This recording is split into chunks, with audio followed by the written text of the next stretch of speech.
Okay, welcome everybody to the November 4th, 2025 meeting of the Town of Walpole Select Board.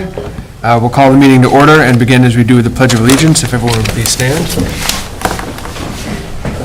I pledge allegiance to the flag of the United States of America and to the republic for which it stands, one nation, under God, indivisible, with liberty and justice for all.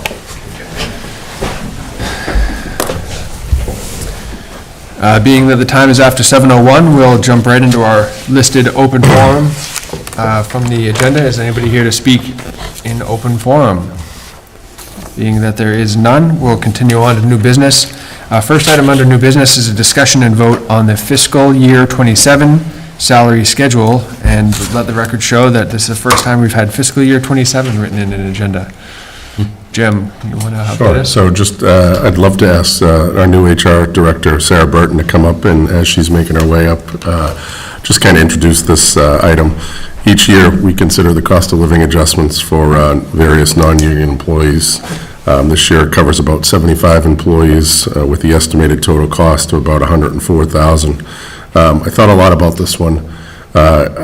Given the economy, what we're dealing with in terms of what Maya's telling us with health insurance, at this point I'm recommending 2%. I'd gone back and forth on this one. This is the number I'm comfortable with at this point. We're just looking to add a few positions in there that are actually already existing, but move them to just juggle them around within the salary schedule a little bit. This would be bumping the Council on Aging Director up to a grade that's more compatible with some of the, like the Recreation Director position, reclassifying the Deputy Building Inspector from the hourly to the salary schedule. Salary doesn't change on that one. Reclassify some library positions that Jamie, our Library Director, has requested. Again, no cost impact there, just moving them around a bit in the professional and the hourly schedule. Adding a Director of Administrative Services, this is something we've talked about for some time, and Human Resources Director to the grade P3. So Sarah has been here about a month now, almost, and I figured it'd be a good opportunity to have her come in before you folks. Her and I can address any questions you may have, and I'd ask before we open it up. Sarah, do you have anything to add?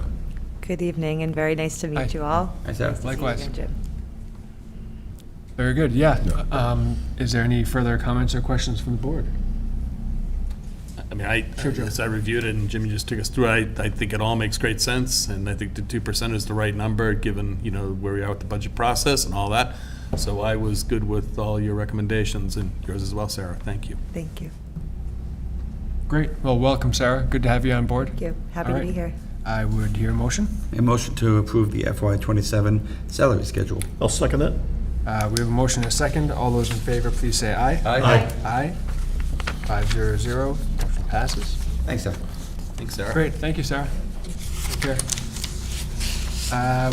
Next item on the agenda is a vote to open the spring 2026 town meeting warrant, and also to anticipate the closing of the warrant on January 6th, 2026.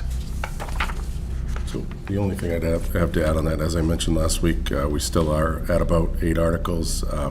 Pat Duchesne's and I have talked. He thinks he's going to have likely 2 articles, mostly directly relating to Section 5 of the zoning bylaws, so that'll add another 2. But for now, that's where we stand. I don't know if there are any citizens petition, but these are all our standard articles on there. Mm-hmm. So in your budget adjustments, FY27 budgets, I've got a placeholder for the MWRA connection. That's probably going to be the biggest one, and the zoning bylaw. Yeah. Great. Any further comment or discussion from the board? Nope. No? Glenn? I'll make a motion to open the spring 2026 town meeting warrant and close it on January 6th, 2026. I'll second that. We have a motion and a second. All those in favor, please say aye. Aye. Aye. 500. The motion passes.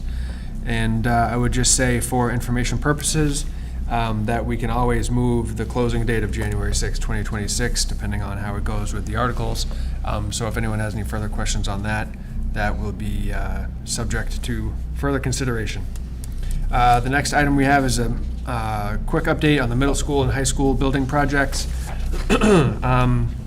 As the Select Board's representative on the School Building Committee, I can pass along that the School Building Committee had its last meeting a couple of weeks ago, voted to allow the chair to sign any future, pay applications and approve any additional purchases that need to be made. So the School Building Committee will not vote any longer. The only work that is currently ongoing is some change order work with the fields. You'd see some equipment and personnel out on the baseball field making those improvements here before the onset of winter. And all indications are that there will be $1 million to $1.1 million remaining in retainage on that project, which is phenomenal. So a great job to everybody on the School Building Committee, the contractor, Fontaine Brothers, Vertex, the owner's project manager, and TAP A as the architect, along with the school administration and all those folks for a job well done and bringing it in on time and under budget, which is not something that can be said for a lot of the MSBA projects at this point. All those remaining funds, the $1 million, will be rolled back into other capital projects and considered by FinCom and at town meeting in due course. The high school building, thank you to our Assistant Town Administrator, Patrick, for providing additional information on that project. I know that the Permanent Building Committee is continuing to oversee that project as well as the Town Administrator's Office. Phase 1B, which is the field house, folks can see as they go along Common Street, is going along on schedule. And turnover of the administrative facilities and the gym field house building is scheduled to be on December 23rd. So that's coming up here very soon. And it's certainly very exciting. That's the largest portion of the new project for the high school. So it'll be very exciting for folks to be able to get in there as part of the upcoming basketball season. The parking lot phase of work is complete. The science wing phase 2 was complete at the beginning of school, as we had discussed previously. And then upcoming work will include the contractor turning their sights on the build out of the music facilities in the previous gym space, which will begin in January of 2026 and go into the summer. And then the student services and other miscellaneous site work phases will take place in the summer of 2026. Any other comments or questions from the board on either of those? So, moving on to the next item would be the consent agenda. Glenn? Motion to approve the consent items on the November 4th agenda. I'll second it. We have a motion and a second. All those in favor, please say aye. Aye. Aye. 5-0-0, the motion passes. Minutes. And I'll make a motion to approve the minutes in the October 28th as presented agenda. I'll second that. We have a motion and a second. All in favor, please say aye. Aye. Aye. Motion passes 5-0-0, which brings us, last but not least, to the town administrator's update. Jim? Sure, just a few quick items. Veterans Day, Ian, our veterans agent, is working on finalizing all the plans for the veterans event next Tuesday. Once the agenda is finalized, we will share it online and I'll share it with the board. Looking forward to, more or less a standard event that he usually has on the Common. Obviously, if it's a rain date, we'll have it inside of Blackburn Hall. I believe Blackburn Hall, right, Pat? Yeah. And more to come on that one. FY27 budget, we talked a little bit about that last week. We continue to enter in the budgets into Munis with the deadline, I think, of next week.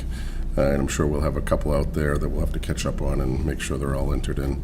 So we're working through that. And one last item, there was a windstorm this past Friday night. Winds reached up to about 60 miles an hour. Superintendent of Parks, Jim Thomas, reported to me that crews came in, stayed throughout the night on the Parks Department. They did a good job, just more or less dealing with trees and working with Eversource to get them in to take down some of the wires. It wasn't that bad, but 60 miles an hour was a little bit more than I expected. That's it. Yeah, absolutely. Any other comments or questions for Jim from the board? All right, be that as it may, I would hear a motion to adjourn. So moved. I'll second. We have a motion and a second. All those in favor, please say aye. Aye. Aye. Motion passes 5-0-0. We are adjourned. Thank you, everybody. Have a good night.